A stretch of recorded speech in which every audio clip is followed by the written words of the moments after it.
Saudações, senhoras e senhores, voltamos para mais um vídeo e hoje nós vamos falar sobre a cadeira do processo civil e vamos nos ater especificamente sobre a questão relativamente aos pressupostos processuais. Pronto, nós sabemos que o processo civil é no fundo uma sucessão, uma sequência de atos e formalidades tendentes à tomada de uma decisão de um caso concreto que coloca em contraposição dos interesses, e interesses esses que são de natureza particular e, portanto, tutelada pelo próprio direito privado.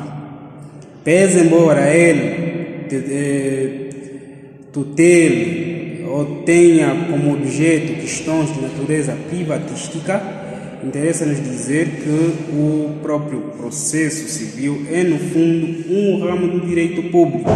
O ramo do direito público é adjetivo ou processual. Bom, dito isto, vamos então falar o que é isto do pressupostos processuais. Diga-se que os pressupostos processuais são condições pré-existentes à interposição ou ao prosseguimento, à marcha, à dinâmica do processo civil.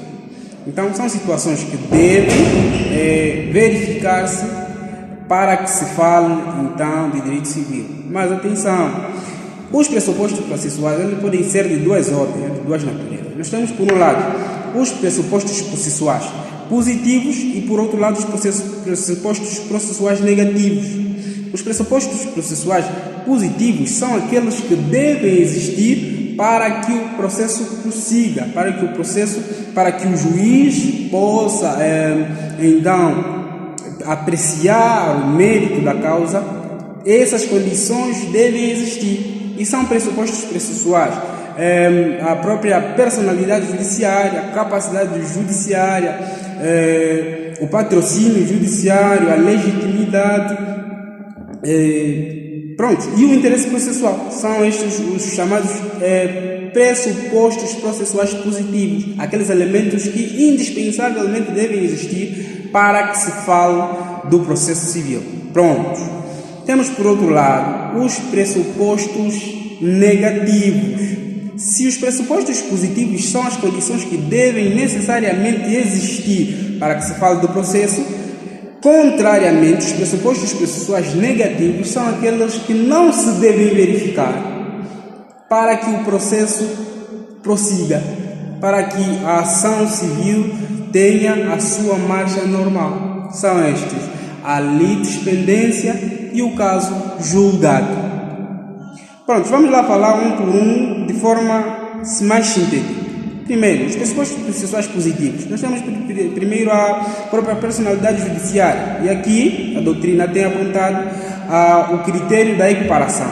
Tem personalidade judiciária aquele que tem personalidade jurídica. Ou seja, nos termos do artigo 66, quando o indivíduo nasce completo e com vida, adquire automaticamente a personalidade jurídica e concomitantemente, pelo princípio da equiparação, adquire também a personalidade judiciária. E o que é isto, a personalidade judiciária?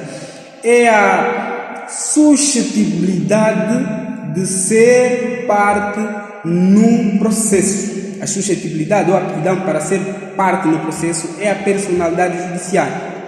Junto da personalidade judiciária tem a capacidade judiciária, e que aqui nos exatos termos também tem capacidade judiciária, aquele que tem a capacidade jurídica. Daí que um menor que não tem a capacidade jurídica para reger os seus próprios interesses não tem capacidade judiciária, ou seja, ela não tem a capacidade de estar por si só em juízo, salvo as exceções que existem e a própria doutrina tem apresentado, que não é o foco do nosso estudo. Então, a capacidade para estar por si só em juízo diz a capacidade judiciária, que ela varia nos mesmos exatos termos que a capacidade jurídica. Pronto.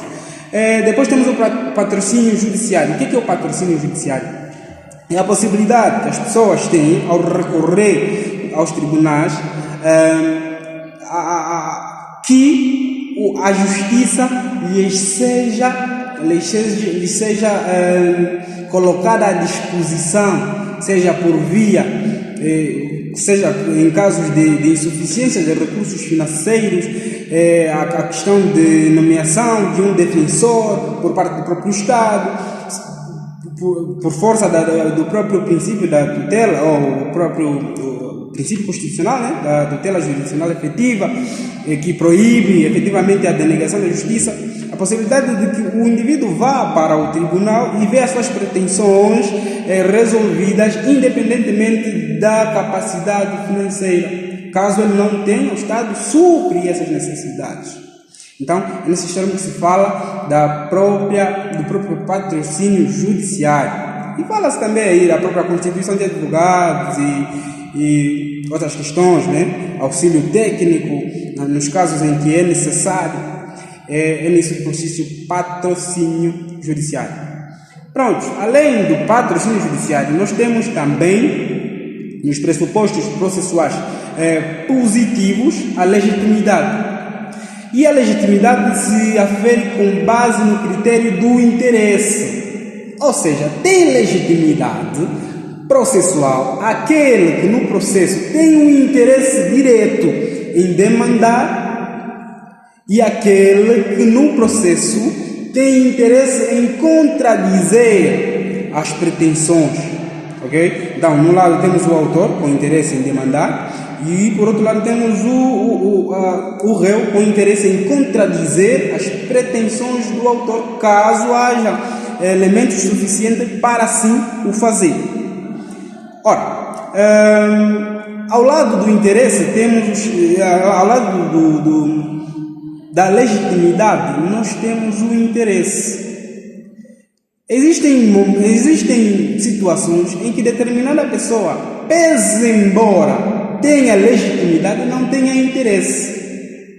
Se por acaso um direito meu for violado, eu sou obrigado a interpor ou a intentar uma ação?